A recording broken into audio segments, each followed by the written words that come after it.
Hello, I'm Finlay and you're watching the Run For It YouTube channel. Regular viewers of the channel might notice our new setup, which is where we're going to be filming from going forward. In this episode, we are going to be talking through the NNormal Tomir 2.0 running shoes. We're going to discuss the updates, how they fit, how they feel to run in, and what they're best suited to. Hope you enjoy. Let's start with the new midsole foam, and there's no doubt the first Tomir ran a little bit firm underfoot. So these have been updated with a supercritical foam, which is now lighter, softer, and more energy returning. The stack height has also been increased by 2mm, so they now sit at 33mm in the heel and 25mm in the forefoot.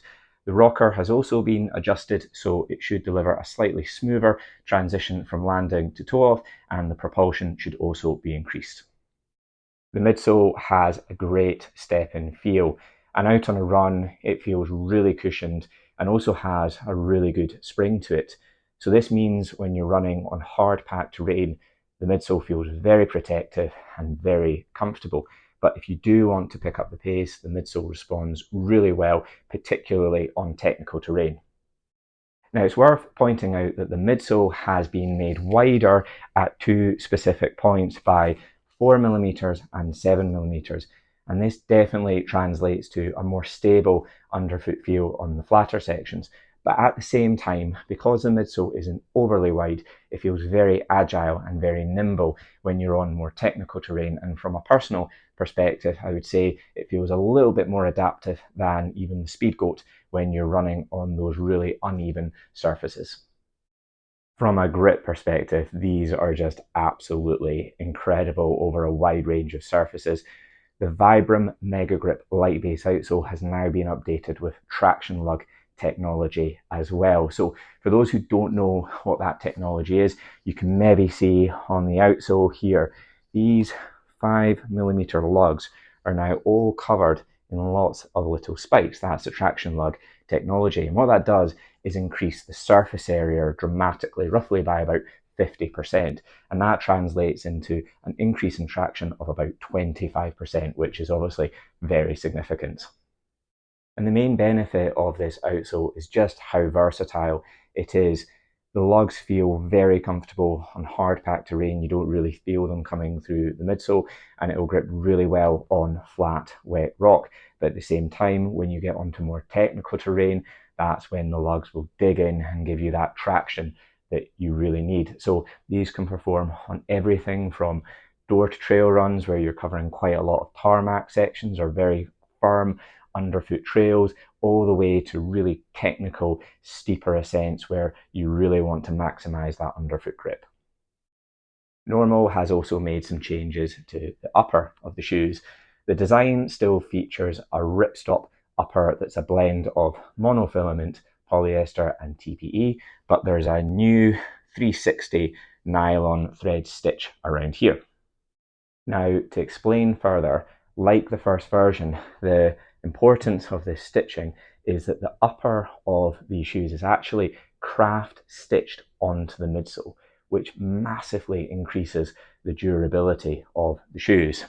The laces are also a new anti-slip design. So overall, the main takeaway from the Tomir 2.0 upper is that it's designed to be incredibly durable and resistant to abrasion, which is also backed up by NNormal's 2-year warranty on the shoes.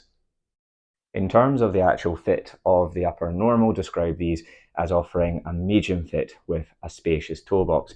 And while the forefoot does feel accommodating, I have a pretty broad foot and I find these fit me very well. If you have really wide feet, you might find these are a little bit tight across the toe box, but they should suit a very broad range of foot shapes, particularly because the midfoot and the ankle area offers really good lockdown, feels really secure, particularly on uneven terrain. And I think the ankle area strikes a really good balance between comfort and support because there's just enough padding that it enhances that comfort around that area, but it doesn't have too much padding that starts to compromise that ankle hold and grip that you really need when you're running on uneven surfaces.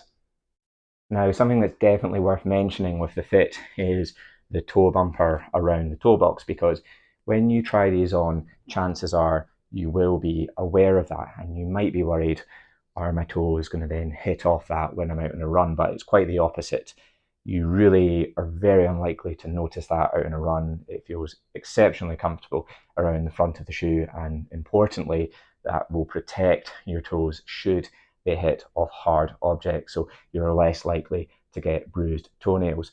The one thing I did notice with the toe box is that the ripstop fabric does crease slightly, and it makes a little noise when you're actually running in them. However, this fabric did soften up and that starts to go away. So don't be worried if you think that the fabric is creasing a little bit, and it also doesn't cause any friction or any irritation. And just to confirm, these do fit true to size, so you should pick your normal running shoe size in the Tomir 2.0.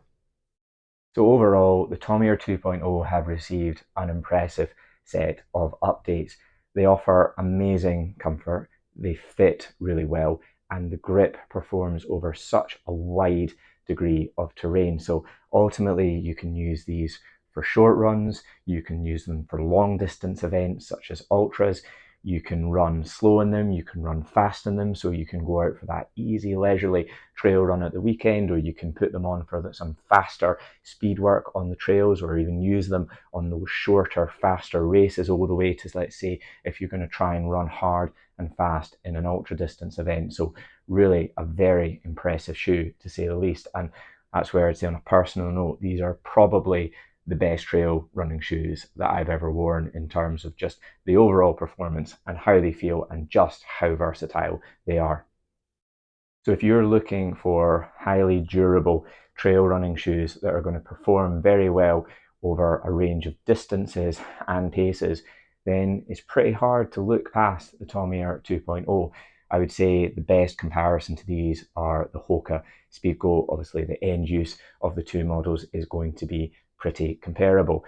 What the main difference is really that the Tomir probably feels a bit more nimble and a bit more agile underfoot. So on technical terrain, the Tomir is probably going to win it in terms of how much confidence it delivers under your feet. From my personal note again, I'm not amazing on descents, I'm not a brilliant trail runner, so anything that really increases those confidence levels is very important. So if you're like me and you want to feel as confident as possible when you're descending on those trickier routes and those trickier paths, or even on a flatter trail that has a lot of tree roots where your foot's going to be moving around a lot, that's where I think the Tomir is probably one of the best options that you can pick in that category. And that brings me to the end of this review. Thank you very much for watching the episode.